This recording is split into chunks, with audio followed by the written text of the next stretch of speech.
bend its faith to fit the facts, and never the other way around, never bending the facts to fit the faith.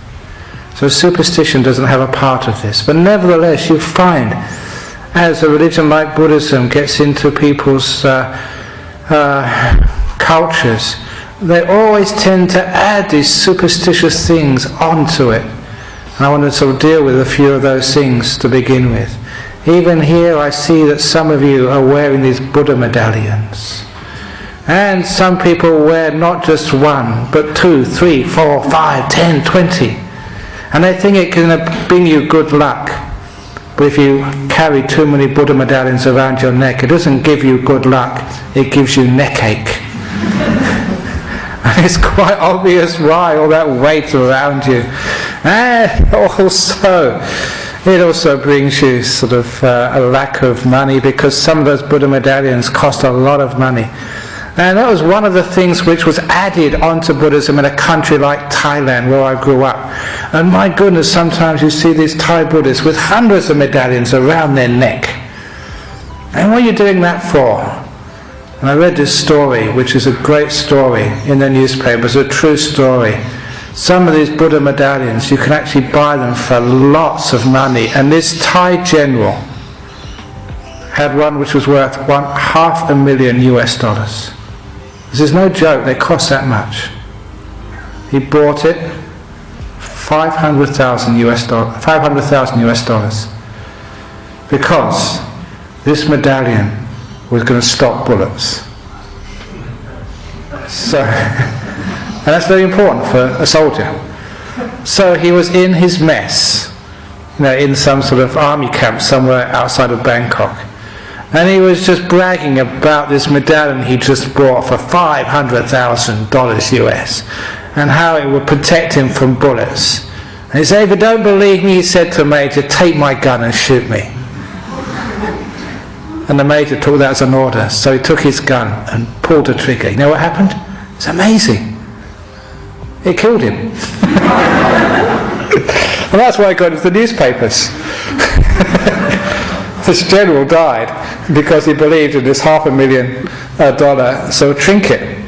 And of course he was dead, so he couldn't ask for his money back anymore. But why do people do that? No, we have this superstition which people have, and that sometimes ruins the reputation of real religion. Sometimes we have all this chanting which people want to hear. And I've already sort of told how stupid Thailand is somewhere. For those of you who haven't heard this story, this is true Buddhism. My teacher, Ajahn Cha, he would never give out medallions. He was one of those monks. If you saw a little medallion with Ajahn Cha's photo on it, he would find out who printed it, and he would go there and confiscate them all. You have no permission. I don't agree with this. But what happened? One day, one of his disciples came to see him and said, "Look, I need a medallion from you. I've been drafted into the army. It's dangerous."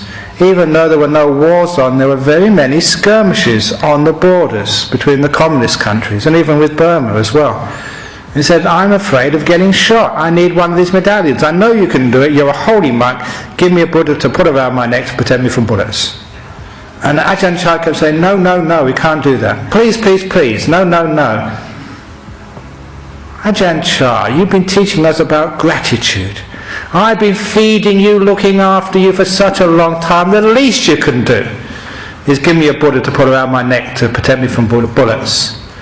So in the end, Ajahn Cha gave in. Okay, it's true what you say, gratitude is important. You have given so much food to the monks, your donations to the temple. I think, fair enough, that out of gratitude I can give you a Buddha to put around your neck, which will actually protect you from bullets. Great, he said, where is it? He said, it's a big Buddha statue like that one on the back. You put that around your neck, I guarantee it will take you from bullets. And that's the only one which I can guarantee will protect you from bullets as well. Hide behind that and you'll be safe. Now that is what we mean about trying to overcome people's stupid superstitions. Because when they don't understand what truth is and they have these superstitions, what happens to you?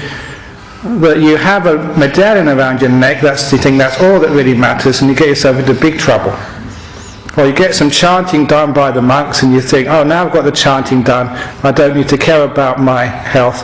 The monks have chanted for me today, I can break the speed limit because the speed cameras won't work, because I've got some chanting from my Ajahn Brahm. Please don't think like that, because this is not what Buddhism is all about. The origin story of Buddhism was as a man sitting under a tree, becoming enlightened. You know what that tree was called? The Bodhi tree, the enlightenment tree, the wisdom tree. Sometimes in especially evangelical Christianity, that they have a similar origin story, Adam and Eve. Only this time they ate the fruit from that tree and they called it original sin. Can you see the difference there? No, one was the knowledge tree, was important. Eat it, take it, become wise, understand it for yourself.